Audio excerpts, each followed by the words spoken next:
Welcome to wrestling remakes Tamil channel. இந்த வீடியோவில் எதை பற்றி பார்க்க போகிறோம்னா, ரா வந்து 2 hours தானா.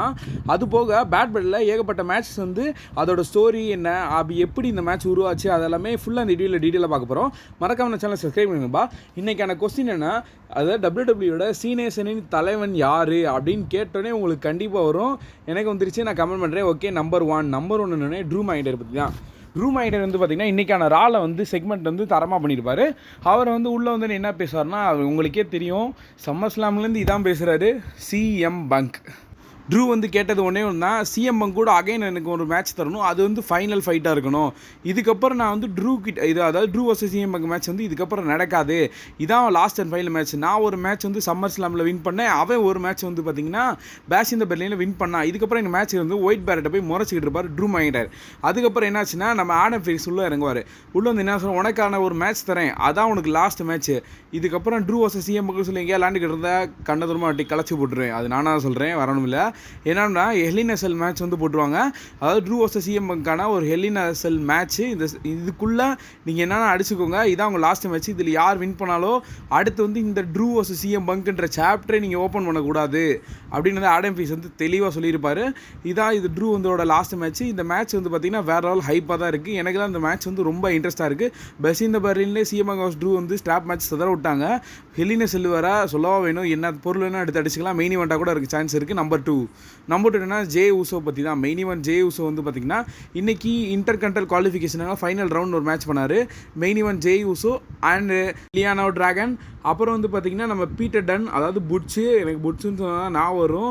அதுக்கப்புறம் பார்த்தீங்கன்னா monster among the men Braun Strowman வந்து பார்த்திங்கன்னா இந்த மேட்ச்சில் இருக்கார். இந்த மேட்ச்சில் பிரான் ஸ்டோமன் இருந்ததே, பிரான் ஸ்டோமன் தான் வின் பண்ணுவார். அவர் வின் பண்ணி ஒரு நியூ இன்டர்கண்டல் சாம்பியன் ஆவார் அப்படின்னு நினச்சேன். அந்த மேட்ச்சில் நடந்த ட்விஸ்ட்டே வேறு. இதில் வந்து பார்த்திங்கன்னா டிராகனோ வந்து பார்த்திங்கன்னா தரமாக வந்து ஃபைட் பண்ணுவார். எனக்கு தெரிஞ்சு ஃபஸ்ட்லேருந்து பார்த்திங்கன்னா அவர் தான் வின் பண்ணுற மாதிரி சான்சஸ் எல்லாம் இருந்துச்சு. அப்புறம் நெக்ஸ்ட் வந்து பார்த்திங்கன்னா பிரான் ஸ்டோமன், இதில் சம்மந்தமே இல்லாத ஆள் வந்து சம்மந்தம் இருக்குது, பட் ஆனால் வின் பண்ணார். இதில் எப்பயுமே பீட்டர் டன் வந்து பார்த்திங்கன்னா தன்னோட ஸ்கில் எல்லாத்தையும் வெளிப்படுத்துவார். அந்த எப்பயுமே மேட்ச்சில் வின் பண்ண மாட்டார். அதே மாதிரி தான் நடந்துச்சு. அப்புறம் வந்து பார்த்திங்கன்னா ஜே ஊசோவும் டிராகனாவும் வந்து பார்த்திங்கன்னா சண்டை எலியானா டிராகன் வந்து சண்டை போட்டுக்கிட்டு இருப்பாங்க. அங்கே வந்து பார்த்திங்கன்னா பிரான் ஸ்டோமன் எல்லாத்தையுமே டெஸ்ட்ராய் பண்ணிட்டு வருவார். இதுக்கப்புறம் தான் சர்ப்ரைஸ் ரிட்டனே யார் வருவானோ, பிரான்சர் பீட்டுக்கு உள்ளே வந்துடுவார். உள்ளே வந்து பார்த்திங்கன்னா பிரான் ஸ்டோமனை அட்டாக் பண்ணிட்டு வரார். என்னடா உங்களுக்கு ஒரு கோவிட்-19 அப்படி இப்படின்னாங்க, என்னென்னமோ ஒரு நியூஸ்லாம் ஸ்ப்ரெட் பண்ணி விட்டாங்க. அதெல்லாம் ஃபேக்காக இன்னும் ஒன்றும் புரியலை. ஆனால் எப்படியோ இவர் வந்து க்யூராக திரும்பி வந்துட்டார், பிரான் ஸ்டோமனை அட்டாக் பண்ணிட்டார். திருப்பி வந்து பார்த்திங்கன்னா இவங்களுக்கான ஒரு மேட்ச் வந்து ஸ்டார்ட் ஆக அதிக சான்சஸ் இருக்குது. மெயின் ஈவெண்ட் ஜே ஊசோ வந்து பார்த்திங்கன்னா பீட்டர் டன்னை வின் பண்ணி இந்த மேட்ச் வின் பண்ணிடுறாரு. Main event J Uso sound கேட்கும் போதே டக்குன்னு பார்த்திங்கன்னா பிரான் பிரேக்கை வந்து பின்னாடி வந்து நிற்பார். இவங்களுக்கான மேட்ச் வந்து பார்த்திங்கன்னா பேட் பிளேட் நடக்க சான்ஸ் இல்லை. எனக்கு தெரிஞ்ச ஊடாலே ஏதாவது ராவில் வந்து போட்டுருவாங்க. ஆனால் அங்கே வந்து இந்த ஒரு, அதாவது நியூ பிளேன் வந்து பார்த்திங்கன்னா அங்கே வந்து ஏதாவது கொலாப்ஸ் ஆக அதிக சான்ஸ் இருக்குது. அவங்க வந்து பார்த்திங்கன்னா ஜே ஊசோ அட்டாக் பண்ணுற மாதிரி ஏற்கனவே வந்து பார்த்திங்கன்னா சொல்லியிருப்பாங்க. ஜே ஊசோவை அட்டாக் பண்ணால் அப்போ தான் வந்து நம்ம பிளட் லைனோட இந்த ஜே ஊசோவை இணைக்க முடியும். அப்படி நடக்கலாம். அதுக்கு வந்து பார்த்திங்கன்னா ஜில்லா பார்ட்டி மேபி அந்த இடத்துல வந்து ஹெல்ப் பண்ணலாம் ஜே ஊசோக்காவை. ஏற்கனவே அவர் ஸ்டோரியே உங்களுக்கு தெரியும். நெக்ஸ்ட் நம்பர் த்ரீ என்னன்னா பிரெட் ஹார்ட் பற்றி தான். எல்லாருமே நேற்று வரைக்கும் என்ன சொல்லியிருக்காங்கன்னா, பிரெட் ஹார்ட் வந்து பார்த்திங்கன்னா குந்தரை ஃபேஸ் பண்ண போகிறார் அப்படின்னு சொல்லியிருக்காங்க. அவருக்கு 67 வயசு, எப்படி தான் அவர்லாம் குந்தரை சமாளிக்க போகிறான்னு நினச்சிக்கிட்டு இருந்தேன். ஆனால் குந்தர் கூட ஒரு ஸ்டோரி பண்ணார், அது வந்து நல்லா இருந்துச்சு. அவர் வந்து என்ன சொல்லியிருக்காரு, நான் வந்து 20 வருஷமாக நான் வந்து ஒரு கெனடியன் சாம்பியன், இதுக்கப்புறம் இந்த மாதிரி சாம்பியன் நீங்கள் பார்க்க முடியாது, நான் வந்து நிறையா ஒரு சில பெரிய ரெக்கார்ட்லாம் பண்ணியிருக்கேன், அந்த மாதிரி சொல்லியிருப்பார். டக்குன்னு குந்தர் வருவார். குந்தர் வந்து என்ன பேச பண்ணார்னா, நான் வந்து ஒன்று டிவியில் பார்த்துருக்கேன், நான் இப்படி சின்ன பையனாக இருக்கும்போது ஒன்று நான் டிவியில் பார்த்துருக்கேன், நீ என்னோட ஹீரோ, பட் என்னோட ஃபேவரட் யாருன்னா பில் கோல்ட்பர்க். அதாவது முக்கியமான விஷயத்த தான் சொல்கிறேன். ஆனால் இதுக்கப்புறம் எனக்கு பிடிக்காத யார் தெரியுமா, கெனடியன் சாம்பியன் தான். இப்போ இதுக்கு எனக்கு கெனடியன் தான் டிஸ்டர்ப் பண்ணிக்கிட்டே இருக்கான், அவனுக்கும் எண்டு வைப்பேன். ஆனால் இதுக்கப்புறம் என்ன சொல்ல வரேன்னா, உன்னை பார்த்ததில்ல ரொம்ப சந்தோஷம், எனக்கு மட்டும் இல்லை இந்த ஃபேன்ஸுக்கு, ஓகே அப்படின்ட்டு கிளம்புவார். அப்புறம் வந்து பார்த்திங்கன்னா அங்கே வந்து செமிசைனோட சவுண்டு கேட்கும். செமிசைன் வந்து உள்ளே வந்துடுவார், கெனடிய சாம்பியன். அவர் வந்து என்ன சொல்லுவார், நீ என்ன தகுதி வேணும் உனக்கு இவர்கிட்ட பிரெட் கார்டு கிட்ட நின்று பேசுகிறதுக்கு அப்படின்னு சொல்லுவார். நீ வந்து அதுக்கு தகுதியான ஆளே கிடையாது, நீ வந்து என்கிட்ட வந்து அகைன் வந்து மேட்ச் போடுறதுக்கு நீ பயப்படுற அந்த மாதிரி சொல்லுவார். அவர் வந்து உன்கிட்ட மேட்ச் போடுறதுக்கு எனக்கு இன்ட்ரெஸ்ட் இல்லைடா அப்படின்னு கிளம்பி போடுறாரு. பிரெட் கார்டு என்ன சொல்லுவார்னா, நீ பரவாயில்ல அவன்கிட்ட போகிறோம், ஒரு ட்ரெஸ்ஸை கழட்டிட்டு இங்கே சண்டைக்கு வா, நான் சண்டைக்கு வரேன் அப்படின்னு சொல்லுவார். டக்குன்னு என்ன பண்ண குந்தர் சட்டை கழட்டி போட்டு வாடான்னுவார். நான் ஓகேன்ட்டு கிளம்பி வருவார். அப்புறம் நடுவில் பார்த்தீங்கன்னா செமிசைன் வந்து நிற்பார்.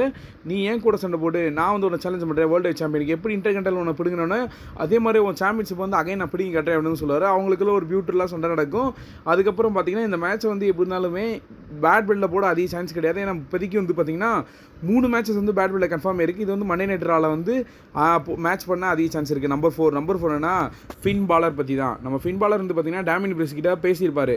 ஃபஸ்ட் எடுத்து என்ன பேசுவார்னா, நீ தான் காரணம், நீ வந்து ஜட்மெண்ட் டேக்கு வந்து வந்ததில் உன்ட்ட எப்போ சாம்பியன் வந்துச்சோ அப்போ இருந்து நீ ஆளே மாறிட்ட. நீ வந்து பார்த்தீங்கன்னா எங்கே எல்லாத்தையுமே டவுன் ஆக்க ஆரம்பிச்சு, நீ வந்து டாப்பில் போய்கிட்டே இருந்த, அது தப்பு, எல்லாருமே சமமாக தான் போகணும், நீ அந்த மாதிரி பண்ணிக்கிட்டு இருந்த, நானும் அப்படி பண்ணேன். உடனே அவர் என்ன சொல்லுவார், ஏகப்பட்ட விஷயம்லாம் பேசுவார். அதை நான் வந்து பார்த்தீங்கன்னா ரால் என்ன நடந்துச்சுன்னு அந்த வீடியோவில் போட்டிருக்கேன், மறக்காம செக் பண்ணி பாருங்கள். அதுக்கப்புறம் என்ன சொல்லுவார், ஒன்று நான் சேலஞ்ச் பண்ணுறேன் பேட் பில்லுக்கு அப்படின்னு.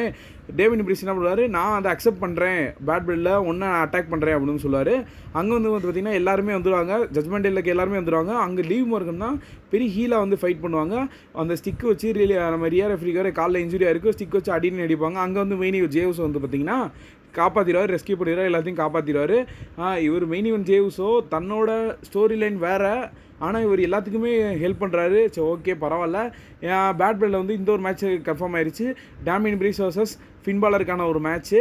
அப்புறம் நெக்ஸ்ட் வந்து பார்த்தீங்கன்னா லீவ் மார்கன் வர்சஸ் ரியா ரெஃப்ரிக்கான ஒரு மேட்ச்சு, டைட்டில் மேட்ச்சு. இந்த மேட்ச்சில் ஃபின் பாலர் மேட்ச்சில் டீமன் ஃபின் பாலர் வர சான்ஸ் ஒரு கம்மி தான், அந்த மாதிரி அனௌன்ஸ் பண்ணல.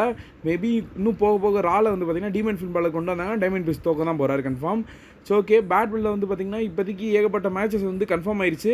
அதில் மெயின் ஈவெண்ட் மேட்ச் வந்து இப்போதைக்கு என்னென்னா ட்ரூ வர்சஸ் சிஎம்க்கான மேட்ச் தான். இந்த மேட்ச்சுக்கு தான் நான் பெரிய லெவல் ஹைப்பாக இருக்கேன். எனக்கெல்லாம் இந்த மேட்ச் எப்படா போடுவாங்கன்னு இருக்குது. இந்த மேட்ச்சுக்கு அந்தளவுக்கு ஸ்டோரி எல்லாமே பில்டப் பண்ணி வேறு லெவலில் கொண்டு வந்துட்டாங்க. ஸோ ஓகே, நெக்ஸ்ட் வந்து பார்த்திங்கன்னா மண்டே நைட் ரா பற்றி தான். இப்போதைக்கு வந்து பார்த்திங்கன்னா WWE அஃபிஷியலாக அனௌன்ஸ் பண்ணிட்டாங்க மண்டே நைட் ரா பற்றி.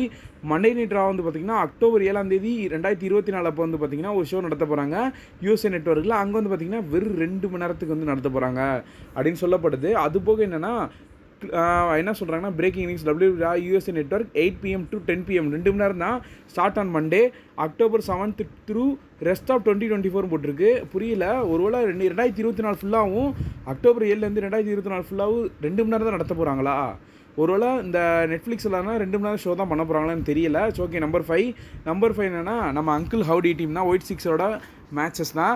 இந்த மேட்சஸ் ஸ்டார்டிங்லேயே போட்டாங்க. இந்த மேட்ச்சில் அங்கிள் ஹவுடி பார்த்தீங்கன்னா ஃபஸ்ட் எடுத்துனே உட்காந்துருவார், நீங்கள் மேட்ச் பண்ணுங்கள், உங்களுக்கு ஏதாவது டிஸ்டர்ப் ஆச்சுன்னா நான் வரேன் அப்படின்னு அந்த மாதிரி உட்காந்துருவார். இந்த மேட்ச்சில் ஃபஸ்ட் எடுத்துனே சாட் கேபிள் பக்கம் அட்வான்டேஜ் போயிடும். நெக்ஸ்ட்டு நிக்கி கிராஸ் வந்து மற்ற மேட்சையுமே திருப்பி விட்ருவாங்க, சடனாக என்டர் ஆகி ஷாக்கிங் ஆகிருக்கும் மொத்த விடுவோம். இந்த மேட்ச்சில் எரிக் ரோவன் வந்து பார்த்தீங்கன்னா கொடூரமாக ஃபைட் பண்ணுவார், பேரிகேட்லாம் தூக்கி அடிப்பார். கடைசியில் அங்கிள் ஹவுடி உள்ள வந்ததுக்கப்புறமா ஒயிட் சிக்ஸ் அகைன் வந்து வின் பண்ணிடுவாங்க.